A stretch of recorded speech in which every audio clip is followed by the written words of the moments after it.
Hi viewers, today we will be starting the third module of environmental studies with the topic air pollution.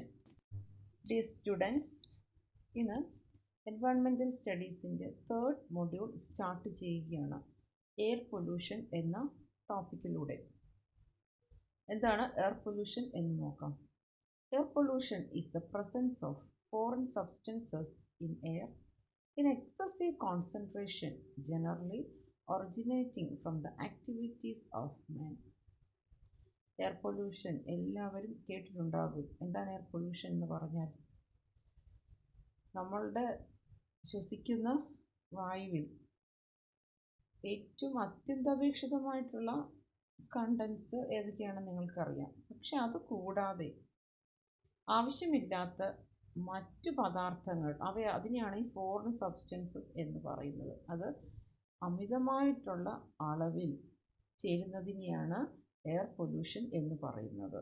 ആ ആവശ്യമില്ലാത്ത വസ്തുക്കൾ അല്ലെങ്കിൽ ആ foreign substances എന്ന് പറയുന്നത് അത് മനുഷ്യരുടെ പല പ്രവർത്തനങ്ങൾ കൊണ്ടുമാണത് അത്തരത്തിലുള്ള ഫോറിൻ സബ്സ്റ്റൻസസ് ഫോം ചെയ്യുന്നതും അത് വായുവിൽ കലരുന്നതും.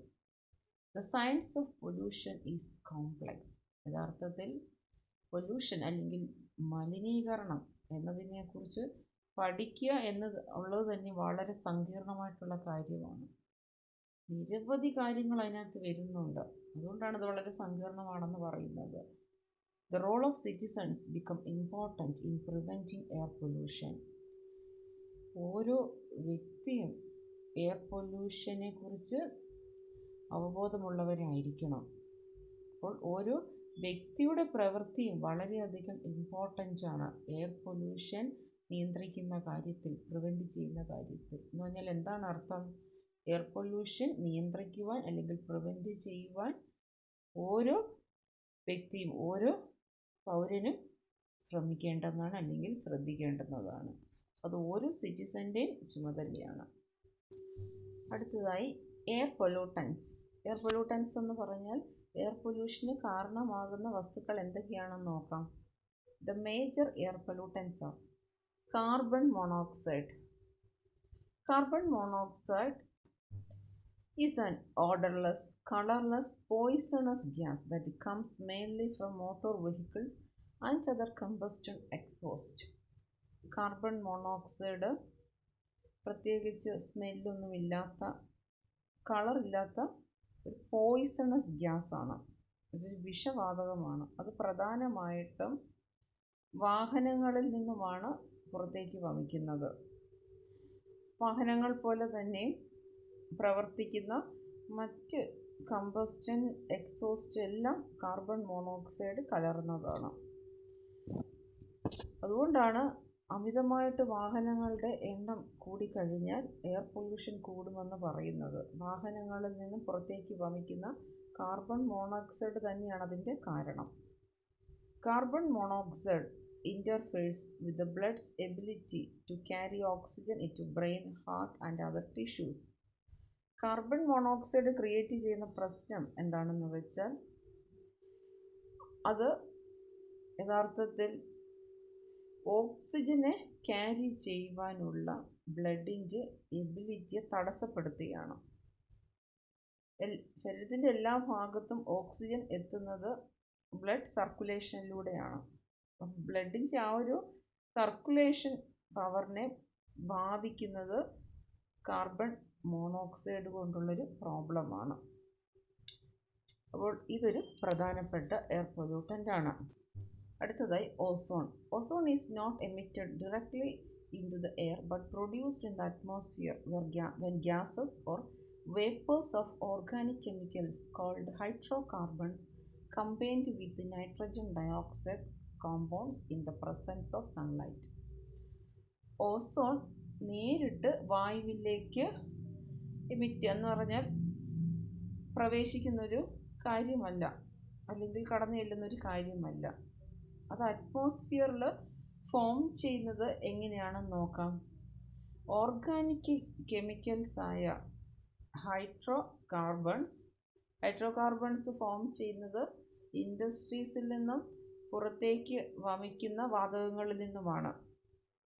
ആ ഹൈഡ്രോ കാർബൺസ് നൈട്രജൻ ഡയോക്സൈഡുമായിട്ട് കമ്പൈൻ ചെയ്യുമ്പോൾ, നൈട്രജൻ ഡയോക്സൈഡും യഥാർത്ഥത്തിൽ വാഹനങ്ങളുടെ പുക, അതുപോലെ ഇൻഡസ്ട്രീസിൽ നിന്നൊക്കെ പുറത്തേക്ക് വമിക്കുന്ന വാതകങ്ങളിൽ നിന്ന് ഫോം ചെയ്യുന്നവയാണ്.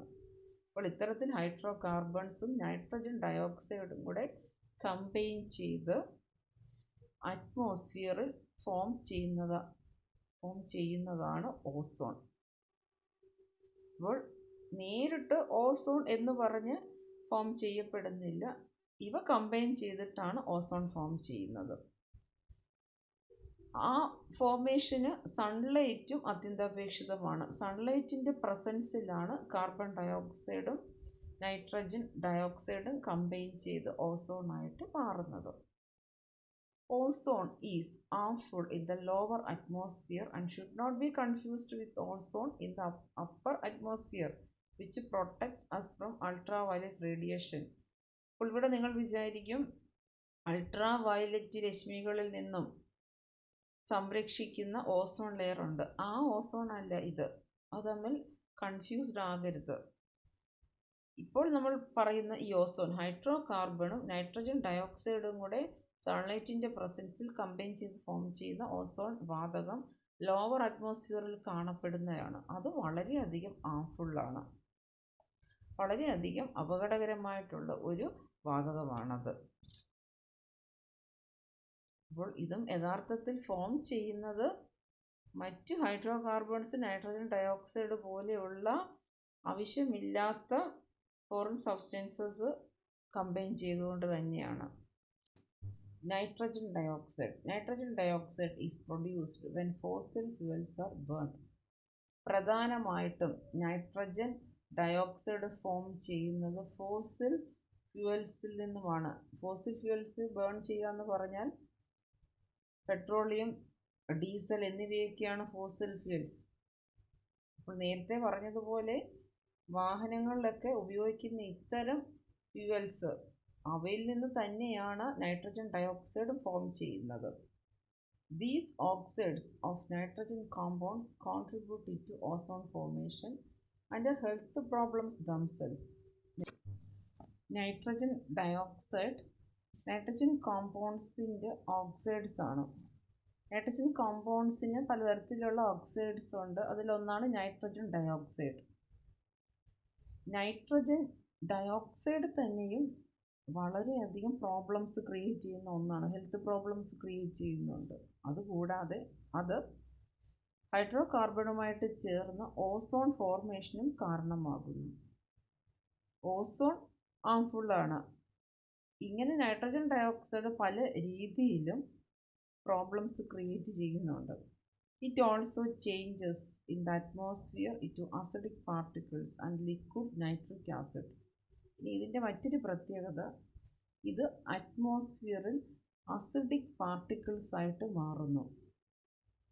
അതുമാത്രവുമല്ല, ഇത് ലിക്വിഡ് നൈട്രിക് ആസിഡ് ആയിട്ടും മാറുന്നു. അപ്പോൾ ഇങ്ങനെ ഡ്രൈ ഫോമിലും വെറ്റ് ഫോമിലും നൈട്രജൻ ഡയോക്സൈഡ് അന്തരീക്ഷത്തിൽ കാണപ്പെടുന്നു. പിന്നീട് ലിക്വിഡ് നൈട്രിക് ആസിഡ് മഴ പോലെ താഴേക്ക് പതിക്കുകയാണ്. അതിനെയാണ് ആസിഡ് റെയിൻ എന്ന് പറയുന്നത്. അപ്പോൾ ലിക്വിഡ് ഫോമിലുള്ള നൈട്രിക് ആസിഡ് താഴേക്ക് പതിക്കുന്നു. അത് പ്ലാന്റ്സിനും ആനിമൽസിനും ഒക്കെ വളരെയധികം ഹാർംഫുള്ളായിട്ട് മാറുകയാണ്. അതുമാത്രവുമല്ല, അത് ലേക്സ്, തടാകത്തിലൊക്കെ വീണ് കഴിഞ്ഞാൽ അതിനകത്തുള്ള മത്സ്യങ്ങൾക്ക് പിന്നീട് ശ്വസിക്കുവാനും നീന്തുവാനുമൊക്കെ വളരെ ബുദ്ധിമുട്ടായിട്ട് മാറുന്നു. അതാണ് acid rain can hurt plants, animals and can make lakes dangerous for fish to swimming. ഇങ്ങനെ പല രീതിയിൽ നൈട്രജൻ ഡയോക്സൈഡ് എയർ പൊല്യൂഷന് കാരണമാകുകയാണ്. അടുത്തതായി sulphur dioxide. Sulphur dioxide is created when sulphur containing fuel is burned. അടുത്ത എയർ പൊല്യൂട്ടൻ സൾഫർ ഡയോക്സൈഡ്. അത് form ചെയ്യുന്നത് സൾഫറിൻ്റെ അംശമുള്ള ഫ്യൂവൽ ബേൺ ചെയ്യുമ്പോഴാണ് സൾഫർ ഡയോക്സൈഡ് ഉണ്ടാകുന്നത്. Like nitrogen dioxide, sulfur dioxide can also form acidic particles and sulfuric acid in the atmosphere. Nitrogen dioxide പോലെ തന്നെയാണ് sulphur ഡയോക്സൈഡും അന്തരീക്ഷത്തിൽ അസിഡിക് പാർട്ടിക്കിൾസ് ആയിട്ട് മാറുന്നു. പിന്നീട് ലിക്വിഡ് ഫോമിലുള്ള സൾഫ്യൂരിക് ആസിഡായിട്ടും അതിന് മാറാൻ സാധിക്കും. എന്നിട്ട് അതൊരു ആസിഡ് റെയിൻ ഫോം ചെയ്യും. അപ്പോൾ നൈട്രജൻ ഡയോക്സൈഡ് ക്രിയേറ്റ് ചെയ്യുന്ന അതേ പ്രശ്നം തന്നെയാണ് സൾഫ്യൂരിക് ആസിഡും ക്രിയേറ്റ് ചെയ്യുന്നത്. അടുത്തതായി particulate matter. Suspended particulate matter, popular by its acronym SPM, is another cause of pollution usually caused by dust, combustion, etc. അടുത്ത എയർ പൊല്യൂട്ടൻ്റ് ആണ് particulate matter. അതിനെ സസ്പെൻഡഡ് പാർട്ടിക്കുലേറ്റ് മാറ്റർ എന്നും പറയാറുണ്ട്. പൊതുവെ അതിനെ SPM എന്നും പറയും. എന്താണ് അതിൻ്റെ അർത്ഥം, അല്ലെങ്കിൽ എന്തിനെയാണ് അങ്ങനെ പറയുന്നത്? പലതരത്തിലുള്ള ഡസ്റ്റ്, പിന്നീട് പലതരത്തിലുള്ള കമ്പസ്റ്റൻ എന്ന് പറഞ്ഞ് നേരത്തെ പറഞ്ഞതുപോലെ വാഹനങ്ങളിൽ നിന്നുമൊക്കെയും പുറത്തേക്ക് വമിക്കുന്ന പുകയിലൂടെയൊക്കെയും അന്തരീക്ഷത്തിൽ കലരുന്ന പലതരത്തിലുള്ള പാർട്ടിക്കിൾസ് ഉണ്ട്. ഇതിനെല്ലാത്തിനെയും കൂടെയാണ് നമ്മൾ പാർട്ടിക്കുലേറ്റ് മാറ്റർ എന്ന് പറയുന്നത്. ഇതും വളരെ വലിയ രീതിയിൽ എയർ പൊല്യൂഷന് കാരണമാകുന്നുണ്ട്. ഡസ്റ്റ് പല രീതിയിൽ ഫോം ചെയ്യുന്നുണ്ട്. അതെല്ലാം അന്തരീക്ഷത്തിലാണ് തങ്ങി നിൽക്കുന്നത്. ഇതെല്ലാം എയർ പൊല്യൂഷന് കാരണമാകുന്നു. Assignment question: What are the different types of air pollutants?